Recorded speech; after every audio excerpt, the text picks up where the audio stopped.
Olá, muito boa tarde. Estamos chegando aqui pela Primer TV, canal 523 da NET, Grande Florianópolis, canal 15 da ULE TV, pelas redes sociais e pelo site primertv.com.br. Estamos aí no Faça Acontecer 2021. Hoje o nosso programa está aqui bem intelectual, mas também bem prático. Nós temos a presença aqui de uma psicóloga, Larissa Pires. Nós vamos conversar agora no primeiro bloco. Temos também hoje o Toque Socioemocional com Luana Speck. E temos a presença de uma escritora que depois você saberá. Tudo isso em 1 hora de programa.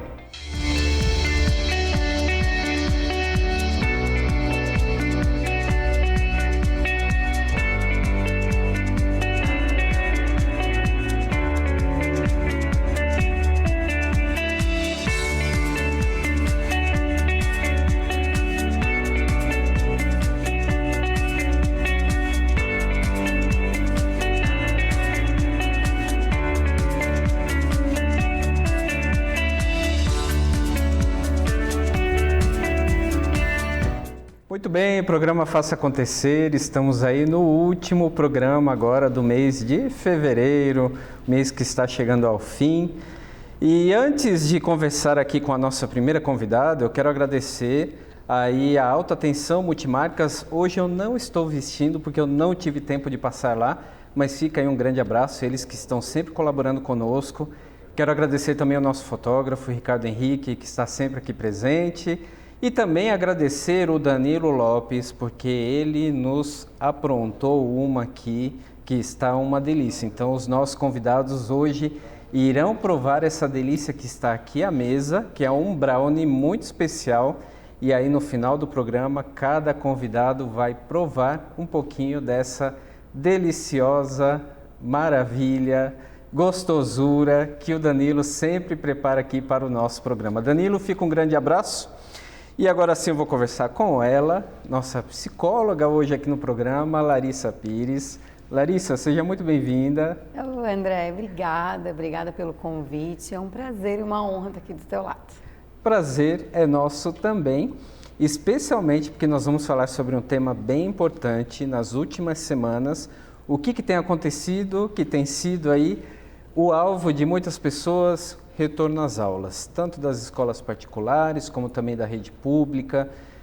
E é um tema de extrema importância, verdade, Larissa? Sim, né? Não tem como, né? Não tem como fugir. A gente saiu de uma rotina bem grande, né? Todo mundo acostumado com aquela rotina, todo mundo certinho, deixa filho no colégio, vai trabalhar, depois sai do trabalho, vai pegar o filho. E de uma hora para outra, todos se veem dentro de casa. E agora como que a gente vai fazer? Como que a gente vai trabalhar? Como é que essas crianças vão estudar? Como que eles vão lidar? Então foi um questionamento, como também está sendo esse questionamento dessa volta às aulas, né? Então, tão seguro, não tão seguro? Vamos fazer, não vamos fazer? Volta, não volta? A insegurança ela é geral, né? E é um grande desafio porque aquele modelo anterior, se tivermos ainda, vai demorar um bom tempo, a gente sabe disso. E isso causou impacto também aí tanto para as crianças como também os pais, os responsáveis, todos os que estão envolvidos. Antes nós conversávamos sobre isso, né, nos bastidores, que aí não são só as crianças no processo de educação, não. São vários profissionais também envolvidos, os professores, todos que trabalham na escola. E isso causou impacto em todos. Então nós sabemos que essas mudanças, elas vão ocorrer agora na volta também com todos os envolvidos, verdade? Na verdade, a mudança ela já aconteceu quando a pandemia chegou, né? E a gente está em processo de mudança igual essas cepas que estão cada vez encontrando aí, né? Está tendo várias mutações e as mutações também estão acontecendo nos comportamentos, em como as pessoas têm que se posicionar muitas vezes, né? Então, não tem para onde fugir. Todos eles tiveram que ter tido algumas mudanças, tanto os pais quanto os professores, o colégio. O colégio teve que se readaptar, né, em várias coisas que vêm acontecendo. Não tem para onde fugir. As crianças, de verdade, André, eu acredito muito por ter uma criança dentro de casa e por estar acompanhando todo esse processo, tanto dentro da clínica quanto no processo escolar mesmo, eu acredito muito que as crianças são as que menos estão tendo interferência do modo de ver delas, né? Porque a criança, ela é completamente adaptável, porque ela tá ali zeradinha, ela vem vazia, então todo o processo que acontece, a gente que consegue enquadrar ela. Então, esse processo todo de readaptação escolar, eu acho que pais e colégio estão sofrendo muito mais do que as próprias crianças, porque quando essas crianças voltaram para o colégio, que tu olha para a carinha delas, elas ficam assim, ó, olha o parquinho, olha o meu amiguinho, será que eu posso abraçar? Será que eu não posso? Será que eu posso beijar? E tu fala, ó, não pode tirar máscara. As crianças são muito mais fáceis de não usar essas máscaras, do que os próprios pais, né? Tu vê um pai tirando, ou um professor, ou enfim, sem querer, né, no automático. E as crianças estão lá de máscara, elas querem estar ali naquele ambiente onde traz segurança para elas, onde traz alegria, né? Porque elas estão com os amigos e os amigos estão voltados especialmente para elas, né? Um para o outro, aonde dentro de casa muitas vezes a gente não consegue fazer essa atenção 100% dedicada a eles, que eles têm dentro do colégio, né? Que o amiguinho olha, o professor olha, enfim. E aí você entrou, então, em um tema bem importante, porque alguns profissionais dizem que esse impacto ele pode ser que ele seja analisado daqui 5 ou 10 anos e que aí sim nós vamos saber o resultado disso. Então, a criança ela pode não ter tido impacto agora e as consequências a gente vai ver mais para frente, ou você acredita que isso não aconteça? André, eu vou te trazer algumas curiosidades que a gente tem dentro da clínica, assim, e que eu olhei, né? O equilíbrio emocional das crianças realmente ele melhorou aí em 60%, 70%, porque eu sou bem otimista. Então, assim, muitas crianças voltaram para o emocional com a volta às aulas, melhoraram o comportamento, a ansiedade, comportamentos esperados inadequados, né? Então, voltaram a regular, vamos colocar assim, né? Agora, é como eu falei para ti, eu acredito muito que essas crianças e esses adolescentes, eles são condicionados pelos adultos. Então, os adultos que vão interferir muito mais nesse processo a longo prazo, do jeito que eles vão fazer hoje, do que propriamente dito dessas crianças, desses adolescentes, porque eles são adaptáveis sim, eles estão ali para ser manejados o tempo todo e eles vão, sabe? Tu vai colocando, a criança vai. Exato. A criança vai. Se tu tem o respaldo emocional, esse respaldo, e ele tiver garantido, essa criança ela vai estar garantida lá futuramente também. Eu vejo muitos pais levando as crianças falando assim, não toca. Não faz, não isso. Eu vejo que o medo e a insegurança está sendo muito mais dos responsáveis e dos pais do que propriamente dito das crianças, porque elas estão prontas para o novo o tempo todo, né? Exato. E a escola, ela abriu tendo esse respaldo, não só do governo, né? Mas os profissionais que estão em volta dela. Então, está todo mundo ali na segurança para receber essas crianças. Ninguém vai abrir sem ter uma segurança, um respaldo, né?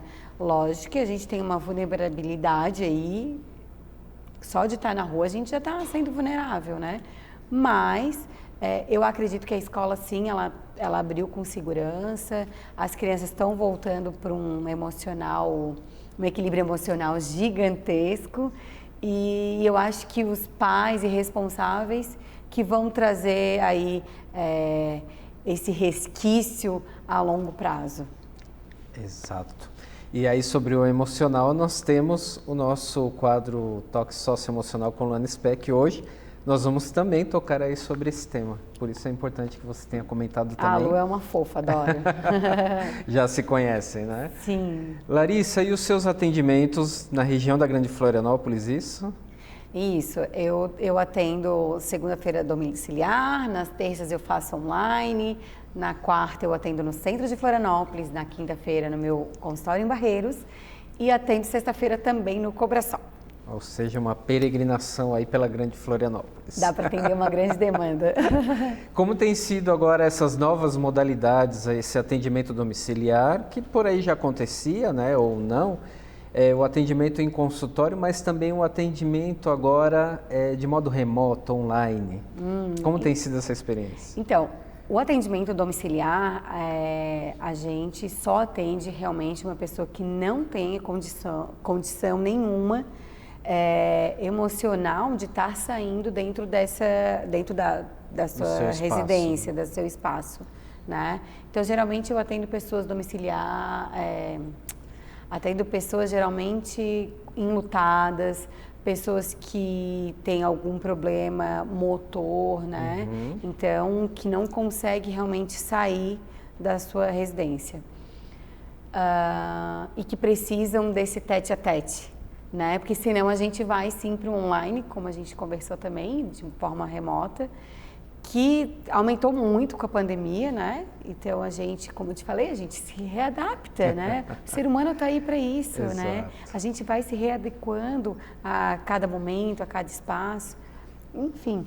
E também de maneira presencial, né? Perfeito.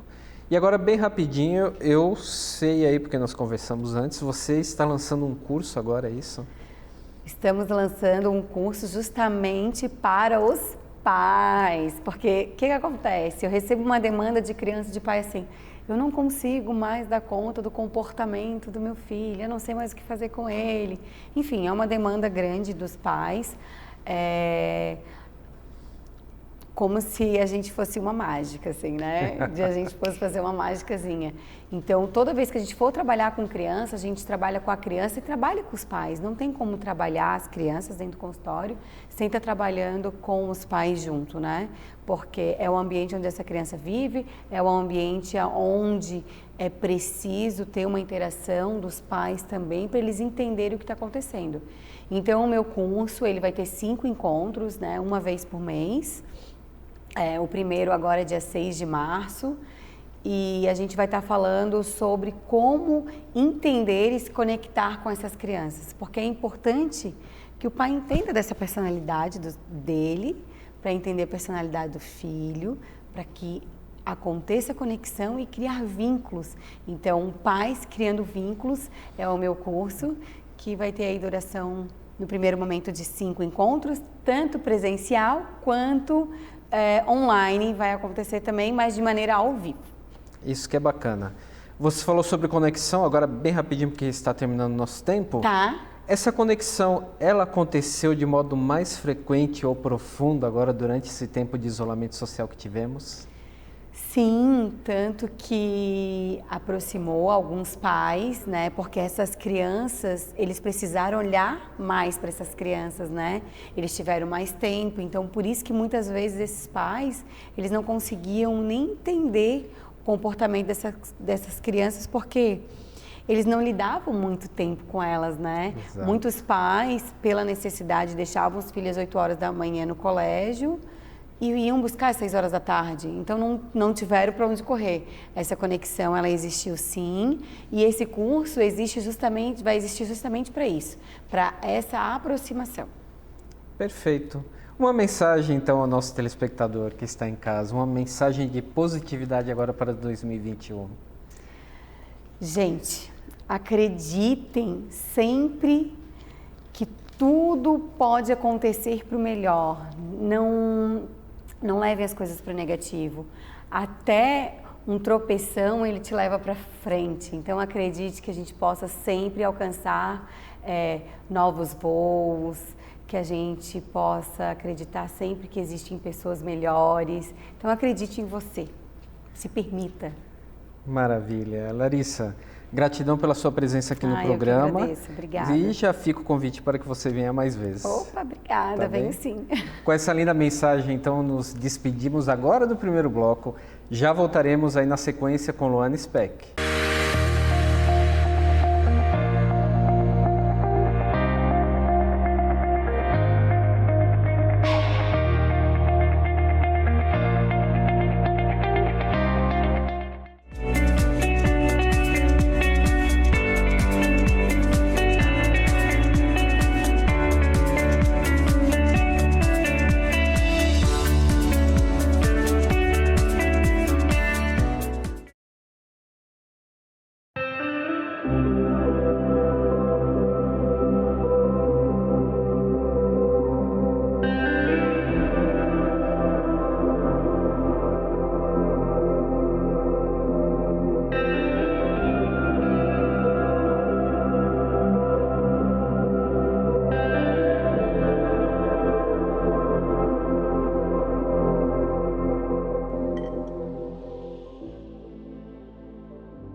Ricardo Henrique Fotografia, especializado em fotografias de casamento e família. Contar histórias memoráveis através da arte da fotografia é minha missão. Quer conhecer meus trabalhos? Acesse.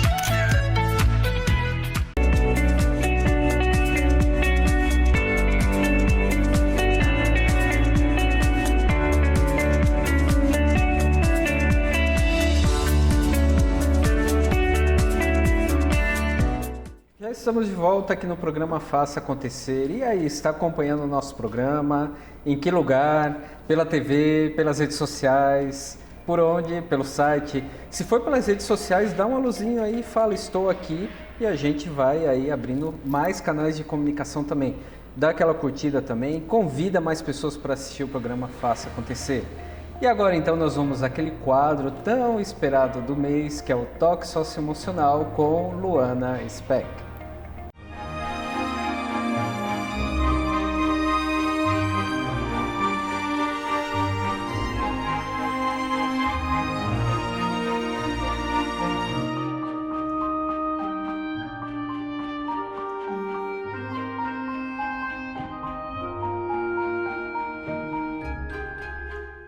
Luana Speck, novamente aqui, seja muito bem-vinda. Obrigada, André.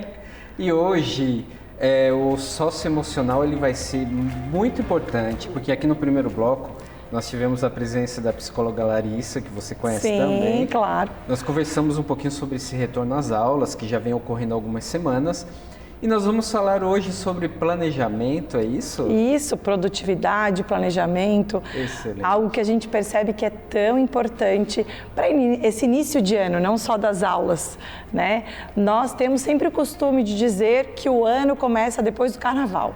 Como esse ano a gente não teve bem o carnaval por conta da pandemia, a gente começou o ano num caminho de dezembro para janeiro, né? Muitas pessoas não pararam, nós tivemos aí uma crise que fez com que todo mundo ressignificasse as férias, né, André? E aí, por isso, assim, falar de planejamento é tão importante, porque traz pra gente um significado para o nosso propósito. E quando o André sugeriu de falar do nosso planejamento, eu pensei de falar primeiro com vocês sobre o nosso autoconhecimento, a nossa inteligência emocional.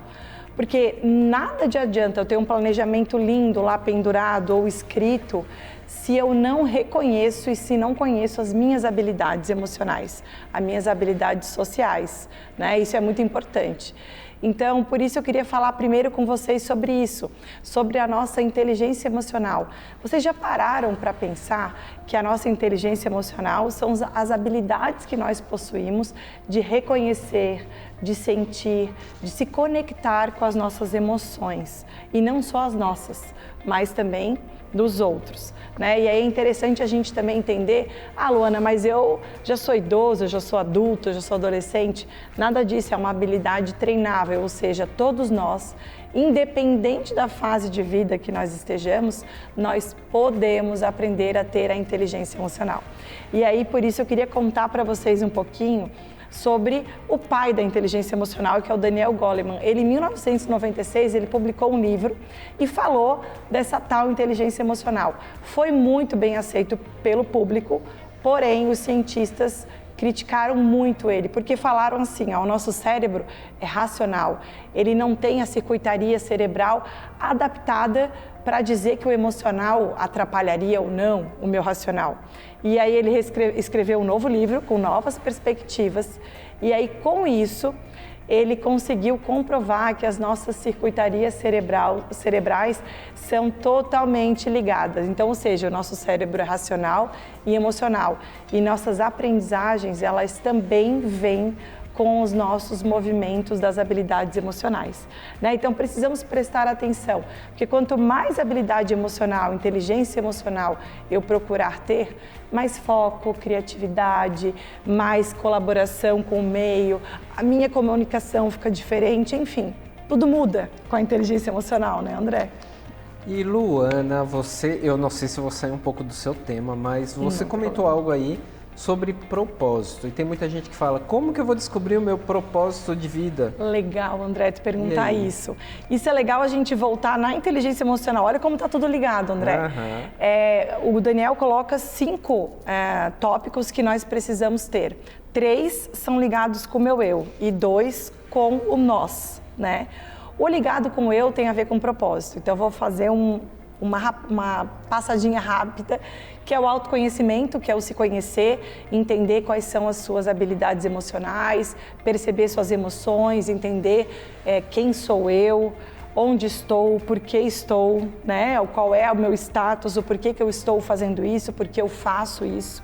Depois do autoconhecimento é o autocontrole, é entender esses sentimentos, essas emoções dentro de mim e saber como controlar, ou saber quando eu sinto ela, o que eu sinto. Por exemplo, eu, Luana, quando eu sinto medo, minha mão soa. Quando eu sinto raiva, eu fico vermelha. O André pode ser diferente, o André pode ser uma dor de estômago, pode ser um fumigar nos olhos, enfim, cada um tem. Então, é ter esse autocontrole. E aí a automotivação, que é o terceiro do eu, que é entender o nosso propósito de vida. Escreva aí na sua casa qual o seu objetivo de vida, aonde você quer chegar, o que você quer realmente ter neste ano de 2021. Só a partir deste teu propósito feito, existem milhões de ferramentas aí que são disponíveis com profissionais e também na internet algumas que falam um pouquinho para você descobrir o seu propósito, né? Então é interessante a gente entender isso. E aí a partir dessa automotivação de ter o seu propósito escrito, aí sim nós conseguimos ter a empatia com o outro, que é o quarto pilar, né? É respeitar e reconhecer que o outro também tem as suas emoções e as suas ações e as nossas relações interpessoais, aumentando a nossa comunicação, a nossa colaboração, o nosso foco, a nossa determinação naquele nosso propósito, né? E aí entra o planejamento e a produtividade, pessoal. Nós só podemos ter um planejamento quando a gente tem noção do que nós queremos chegar, aonde está o nosso propósito, né? Então, o nosso planejamento, tanto semanal, quanto mensal, quanto anual, ou um planejamento de trabalho, ou um planejamento pessoal, ele precisa estar baseado em quem você é. Então, tem inteligência emocional para ter esse autoconhecimento, essa automotivação, esse autocontrole para escrever o seu planejamento, né? Existem muitos profissionais, inclusive eu, inclusive o André, que somos da área e podemos te auxiliar nesse caminho, né? De entender qual é o melhor planejamento, porque o planejamento ele é personalizado, né? Ele não é único, ele não é um formato só, ele é moldável, porque cada pessoa é diferente, né, André? Exatamente. E eu gosto sempre de falar que eu sou produtiva, eu não sou ocupada. Muitas pessoas falam, eu estou muito ocupada, como se fosse assim, workaholic, ou então, uau, você tem as melhores funções.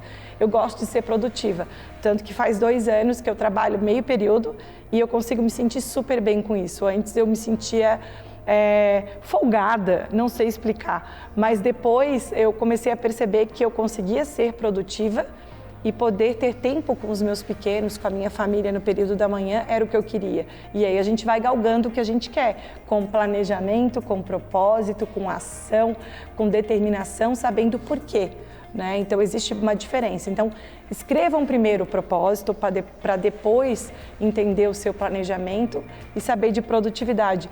Inclusive eu queria deixar para vocês uma dica de livro que é do Christian Barbosa, né, que se chama A Tríade do Tempo.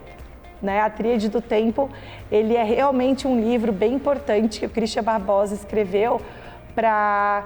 Realmente é um modelo de organização, com muitas ferramentas, é indicado para a gente entender aonde que a gente é produtivo, enfim.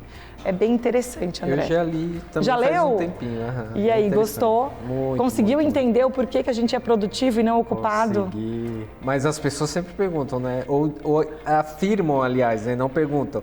Você está sempre ocupado, né? Não, eu estou sempre produtivo, né? Estou sempre produzindo. E é bem interessante a gente entender isso para escrever o nosso planejamento, né? Tanto de trabalho, recursos financeiros, aonde eu quero chegar, o que eu quero ter até o final do mês, como eu vou fazer isso, que atividades são necessárias.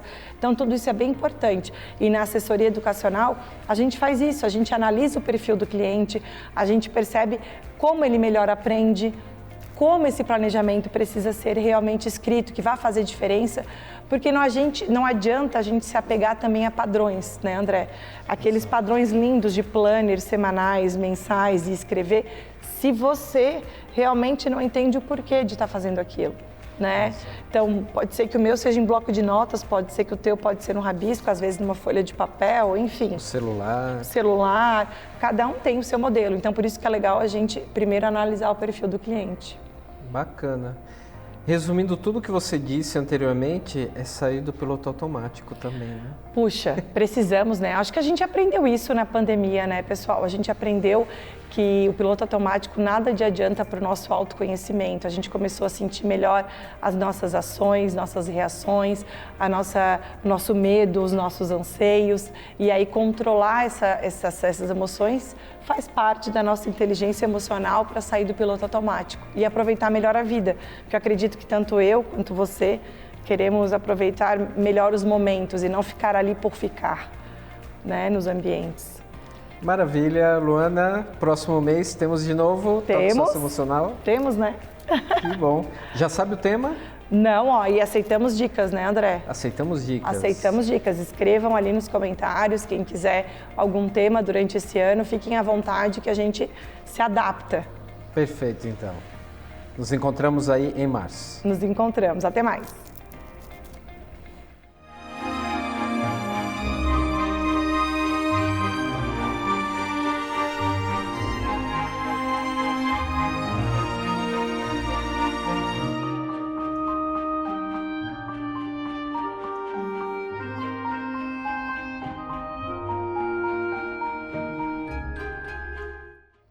Muito bem, então agora antes de encerrarmos aqui o segundo bloco do programa, nós vamos falar sobre qualidade de sono e saúde com a Sonoterapia.life.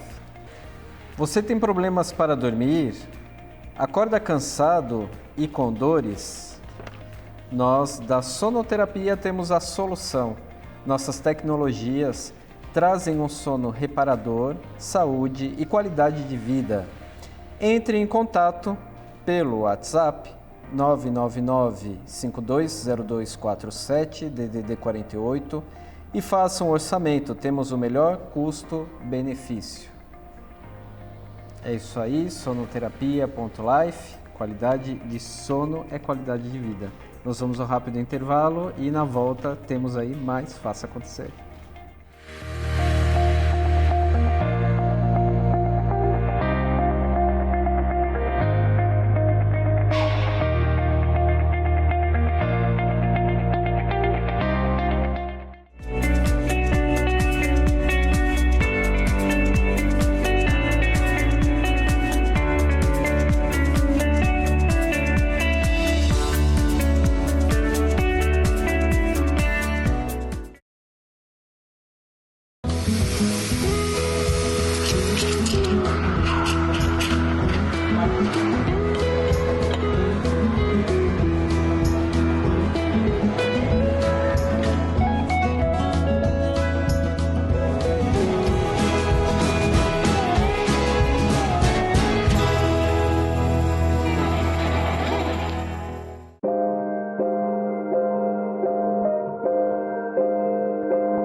Estamos de volta aqui no programa Faça Acontecer, Educação, Bem-Estar e Coaching, sempre nós temos por aqui. E agora, neste bloco do programa, nós vamos conversar com uma pessoa muito ilustre, com uma professora, ela que é a Virgínia Yunis, está correto, certo, né? Ela é fotógrafa e professora em fotografia ou de fotografia na UDESC. Ela é graduada e também é doutora em artes visuais. Isso mesmo. Correto? Correto. Virgínia, seja muito bem-vinda. Obrigada.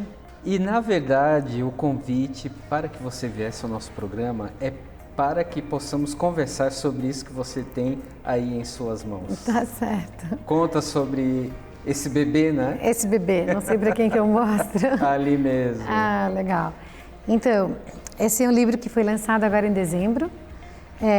Se chama Catumbi de Itapocu, Tradição e Fé na Cultura Popular Afro-Brasileira. Ele é resultado de um prêmio do Aldir Blanc, meu Deus, Elizabeth Anderle. E a ideia era ir lá registrar essa manifestação. Catumbi, então, é uma manifestação afro-religiosa que acontece no município, no distrito de Itapocu, que é uma região bem pertinho de Joinville, é um distrito muito pequenininho. Mas é uma manifestação que acontece há mais de 100 anos e hoje ela é patrimônio imaterial do estado de Santa Catarina. Então é o primeiro patrimônio da cultura negra que temos aqui no estado. E pouco difundido, né? Porque, quer dizer, aqui nessa parte do nosso estado não se tem muito conhecimento. Eu fiquei conhecendo através do seu material. É uma pena mesmo, mas Então, a história é muito bonita, porque é uma história que tem início no tempo da escravidão, quando alguns escravizados estavam na senzala, tentaram fugir. É uma história, tem uma lenda por detrás. Daí a Nossa Senhora do Rosário aparece a eles, tem a aparição e salva eles, na verdade, que eles estavam numa enroscada, e pede que façam a ela essa celebração em homenagem a ela. Então, na verdade, essa tradição é uma homenagem à Nossa Senhora do Rosário. Então, dentro da Igreja Católica brasileira hoje em dia, mas tem muitos elementos da cultura negra africana, que veio lá do continente africano. Então, incluso ela pede, na lenda é muito bonita, está aqui no livro, né, que diz, mas eles diziam, mas a gente não sabe cantar, a gente não sabe rezar, como é que a gente vai fazer uma homenagem, um culto à Senhora? E eles diziam, mas vocês não sabem tocar tambor, vocês não sabem dançar, como é que vocês fazem quando vocês vão da senzala ao trabalho e voltam, vão à plantação de café, etc. E aí eu quero que vocês façam dessa maneira, da maneira de vocês.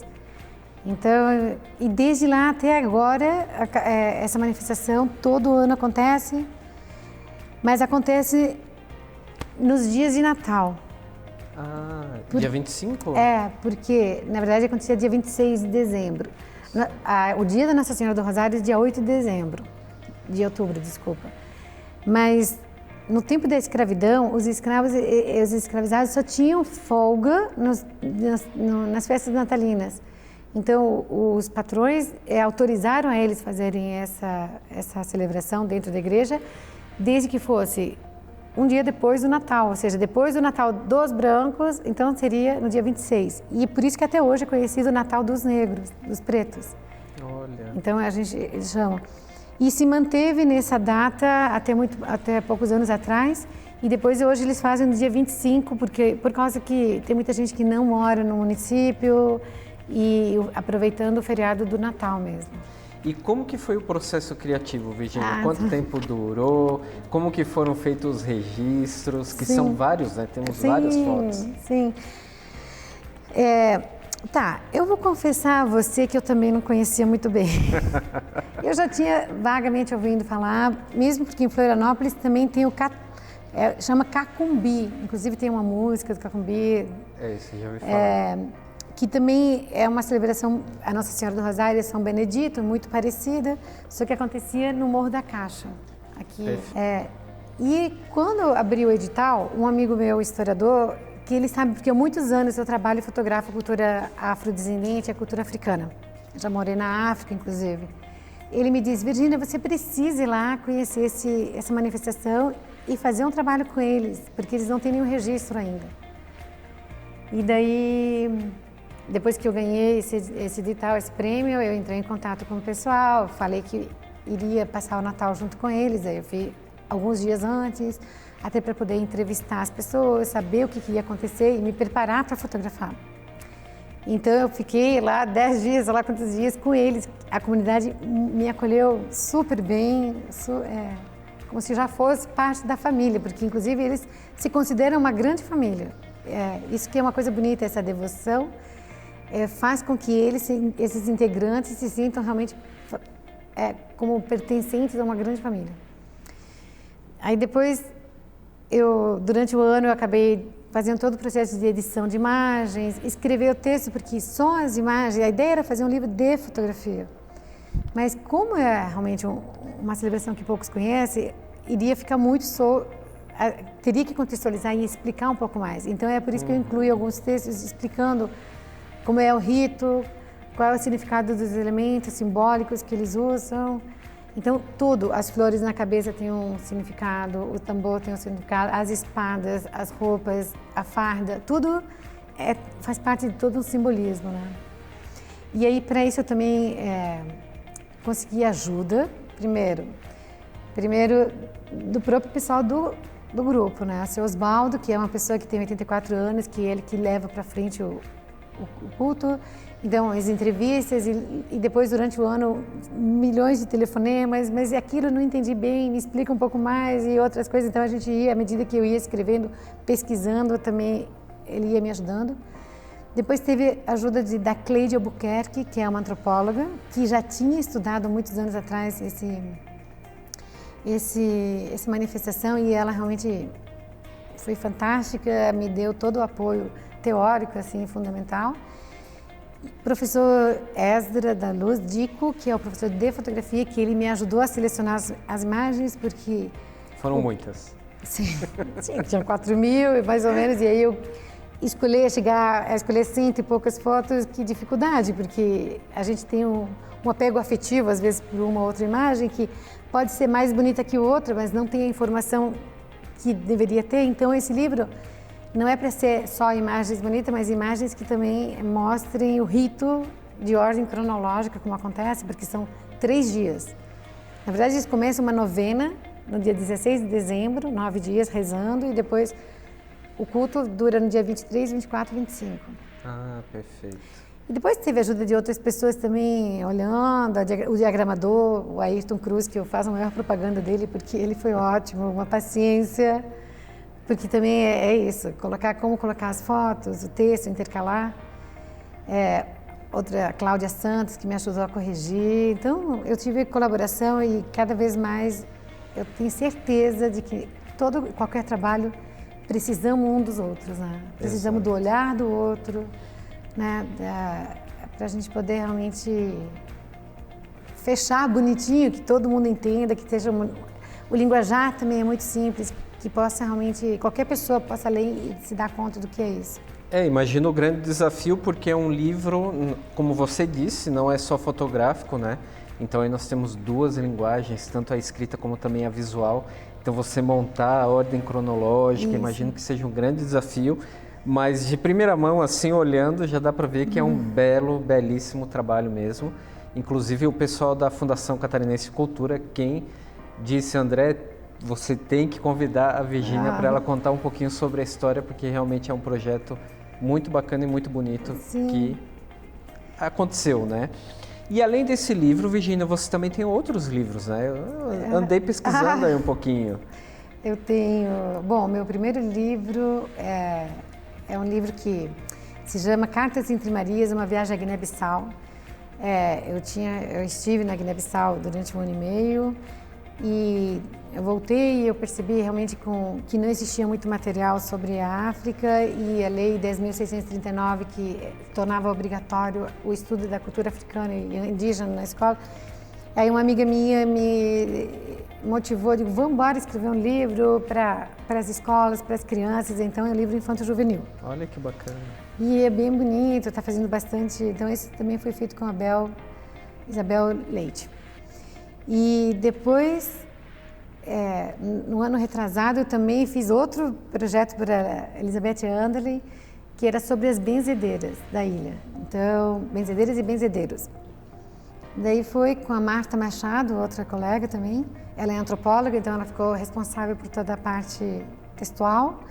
E eu na parte de imagem, nós duas à procura desse tesouro. Foi uma caça-tesouro, porque aonde que moram as benzedeiras, fazer o contato com elas, assim, a gente sabe que existem, mas onde estão?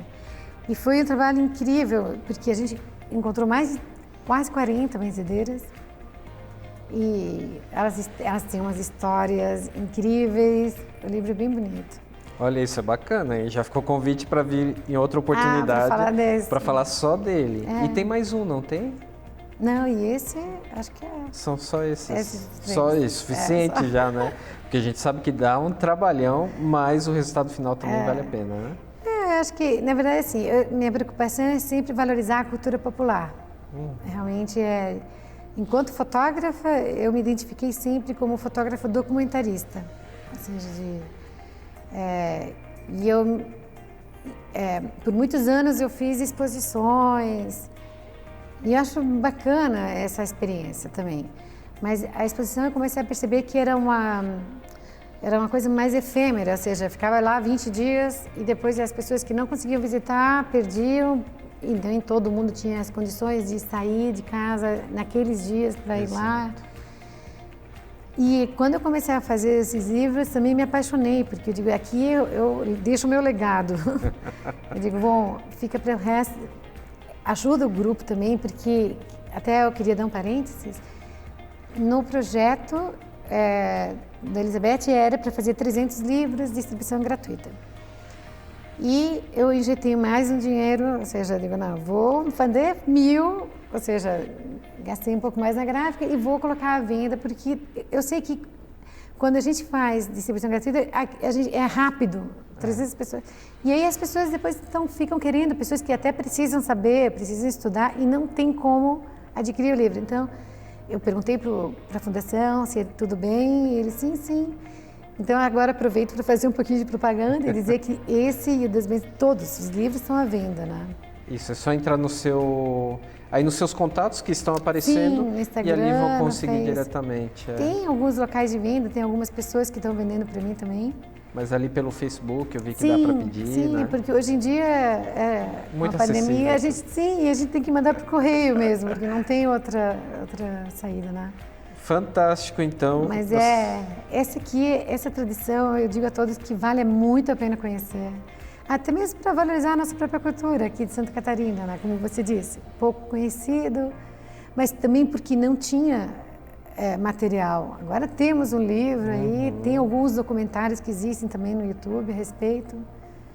E daí esses livros eu também dei para o grupo, e o grupo também conseguiu vender, além de distribuir, e está ajudando a refazer lá a sede deles. Então é bacana quando também existe esse retorno a eles, né?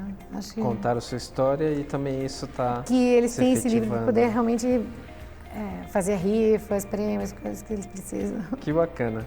Virgínia, quero agradecer a sua presença aqui no programa Faça Acontecer. Já fica o convite para que venha comentar sobre os outros livros, certo? Certo, obrigada você por esse espaço. Imagina. Nós vamos agora então a um rápido intervalo e na volta aí já teremos um pouquinho mais de Faça Acontecer.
Já estamos de volta aqui no programa Faça Acontecer. O nosso programa hoje é aí recheado de atrações.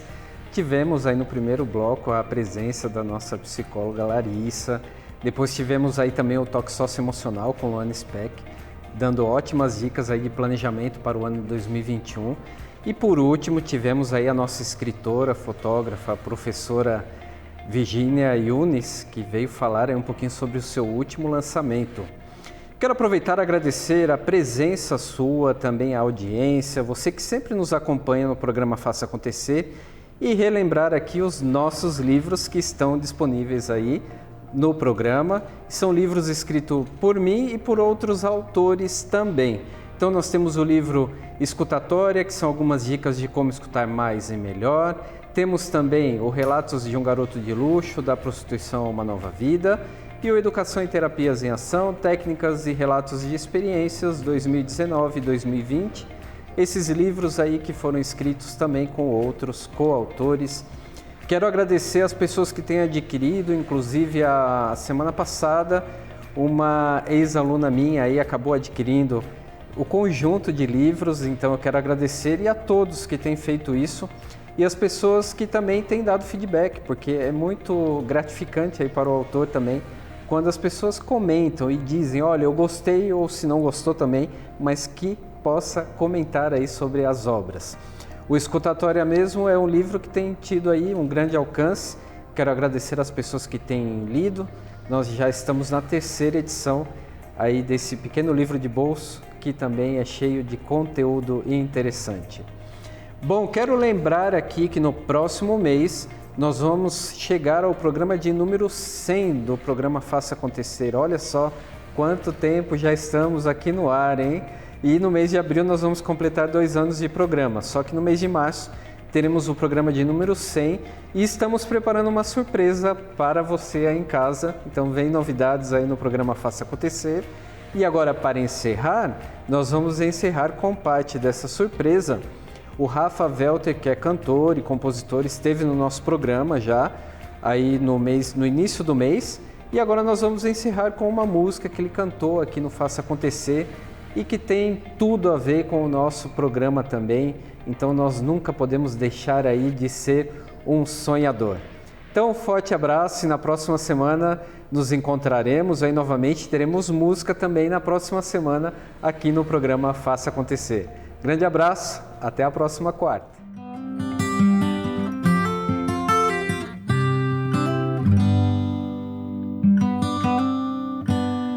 Ontem à noite eu fiz um pedido para que sejamos todos protegidos de todo mal que possa acontecer.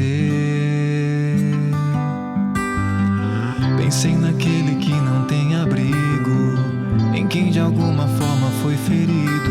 Então eu me lembrei de agradecer. Olhe quem tá do seu lado e dê o seu melhor abraço. E diga como é importante o ato de ajudar. Há tanta gente que precisa de uma palavra de carinho. Um simples bom dia pode transformar. O mundo te convida a ser mais humano. Carregue consigo mais respeito e mais amor. A vida é tão bonita pra não viver um sonho. Não deixe que nada te impeça de ser um sonhador.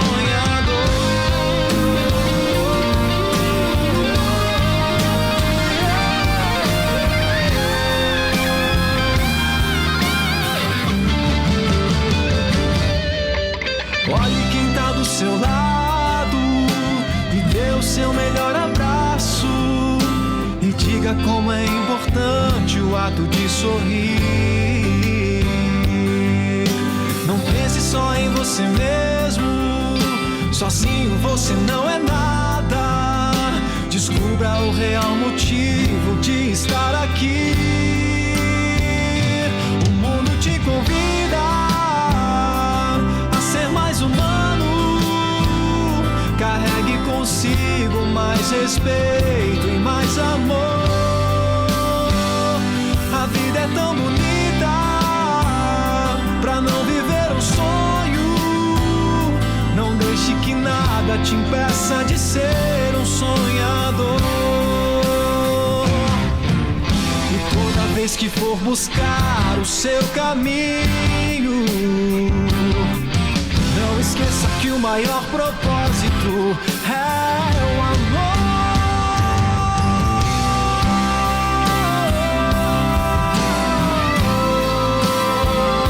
Carregue consigo mais respeito e mais amor. A vida é tão bonita pra não viver um sonho. Não deixe que nada te impeça de ser um sonhador.